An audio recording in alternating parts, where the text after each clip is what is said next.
ყოველდღიურ ცხოვრებაში სათვალის ტარება მიქმნიდა უდიდეს დისკომფორტს, რადგან მცარეული ვარ და ჩემი სამუშაო გარემო ყოველთვის ასოცირდება ან რაღაცა ცხიმიანთან, ან წყალთან და ეს ორთქლი და ეს ყველაფერი როცა სათვალეზე აისახება, ძალიან რთულია მე მაქედან რამე დაინახო. ამიტომ მან გადაწყვიტა გაეკეთებინა ლაზერული კორექცია. ამისათვის მას ჩაუტარდა რიგი კვლევებისა, რომელიც მოგცემდა საშუალებას შეგვეფასებინა თვალის მდგომარეობა და შეგვერჩია ჩარევის ის ტიპი, რომელიც მისცემდა პაციენტს მაქსიმალურ და ხარისხობრივად კარგ მხედველობას.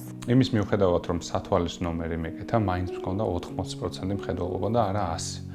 და ეგ იყო ალბათ ყველაზე დიდი პრობლემა, რაც მქონდა. ლაზერული კორექცია ჩვენს შემთხვევაში გახლავთ ფემტო და ეგზიმელ ლაზერების კომბინაციით ჩატარებული პროცედურა, რომლის საშუალებითაც შესაძლებელია მოიხსნას ისეთი რეფრაქციული ანომალიები, როგორიც არის ასტიგმატიზმი რქოვანის არასფერული ფორმა, ახლო მხედველობა ანუ მინუსი და შორს მხედველობა ანუ პლუსი. საოპერაციოში მომზადების პროცესი 15 წუთამდე გრძელდება და თვითონ ლაზერული კორექცია რამოდენიმე წამში მთავრდება და იმდენად სწრაფად გამოდიხართ იქიდან, რომ ვერც მიხვდებით. პოსტოპერაციული პერიოდი არის ძალიან ხანმოკლე, რამოდენიმე დღეში აგიხილებათ თვალი და დაინახავთ ისეთ სამყაროს, რომელიც აქამდე არ დაგინახავთ. და რაც თავარია უმტკივნეულო. პაციენტს ორივე თვალში აღუდგა მხედველობა 100%-ით. მომეხსნა ყველანაირი დისკომფორტი, ძალიან ლამაზია გარშემო ყველაფერი, იმიტომ რომ უკეთესი ფერებია, უკეთესი გამოსახულებაა და გეგონება HD ხარისხზე გადავიყვანე ყოველდღიურ